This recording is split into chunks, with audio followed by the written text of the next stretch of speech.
that we operate on. Riwruok mar okinde mamine FIDA koro chako chenro mag tiegruok ne jok mamine madwaro lemo mag telo e pacho ka. FIDA wacho ni e kinde mag yiero joma mine kale obadho mathoth kendo koro nyaka migi ikruok maber kapok yiero mabiro okayo machiegni. Jalup jakom mar FIDA Christine Kungu nowacho mano ni mano biro bedo okang' ma owinjore ka FIDA medo jiwo tend jok mamine e pacho ka. Jatend FIDA no nopuoyo okenge ma Kenya osekawo e jiwo tend mine. Okay, so on 8th of March this year, we celebrated the International Women's Day, whose focus was encouraging gender empowering women. I urge each of us to play their part in removing the obstacles that prevent women from achieving their full potential and build a society where this is possible for all women. We all gain when women can actively engage in all facets of society.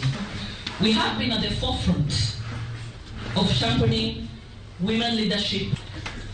In efforts to enhance this leadership agenda, FIDA aims to support current women in the political space to be vocal and participate fully in decisions being made. Further, FIDA Kenya is dedicated to fostering a culture that maintains and respects women's rights, and its objectives is to advance women's individual and collective strength in assessing our rights in all areas of life. And you as female leaders within the public service, political, and even in business, and even in the church, you have very special challenges.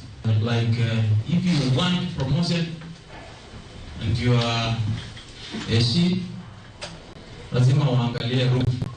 So in this case, please, I'm urging you, invest in educating girl child and boy child. That is the way. Don't discriminate when it comes to empowering our youth in this country.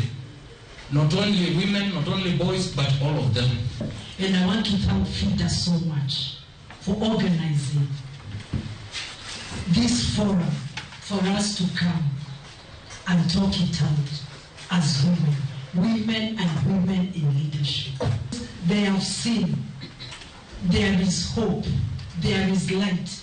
I believe we are not yet there when it comes to issues of gender equality.